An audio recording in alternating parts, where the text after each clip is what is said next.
கேளுங்க.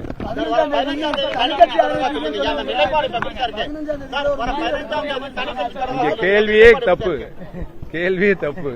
நான் எந்த சூழ்நிலையும் எப்பொழுதும் தனிக்கட்சி ஆரம்பிப்பேன் என்று சொல்லவில்லை.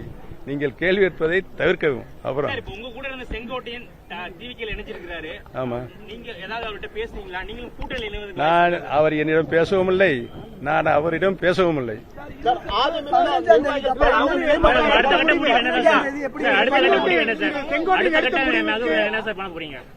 அடுத்த கட்ட நகர்வு கழகத்தினுடைய தொண்டர்களின் எண்ணப்படிதான், தமிழக மக்களுடைய எண்ணப்படிதான் இருக்கும்.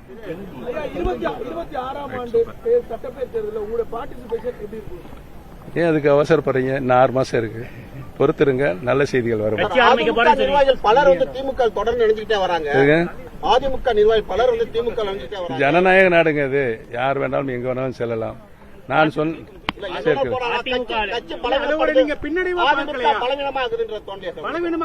அனைத்து இந்திய அன்னார முன்னேற்ற கழகத்தினுடைய தொண்டர்களின் இயக்கம், தொண்டர்களுடைய பலம் எந்த சூழ்நிலையும் எப்படியும் புரட்சித் தலைவருடைய இயக்கம் பழுதுபடாது. ஒருத்தர் கேளுங்க, ஒருத்தர் யார் சொன்னது? எங்களுடைய நோக்கம் கொள்கை, எங்களுடைய நோக்கம் கொள்கை ஒன்று. பிரிந்திருக்கின்ற அனைத்து இந்திய அன்னார முன்னேற்ற கழகத்துடைய சக்திகள் ஒன்றுபட வேண்டும் என்றுதான் நான் டெல்லி சென்று மாண்புமிகு அமித்ஷாவுடன் சொல்லிவிட்டு வந்தேன்.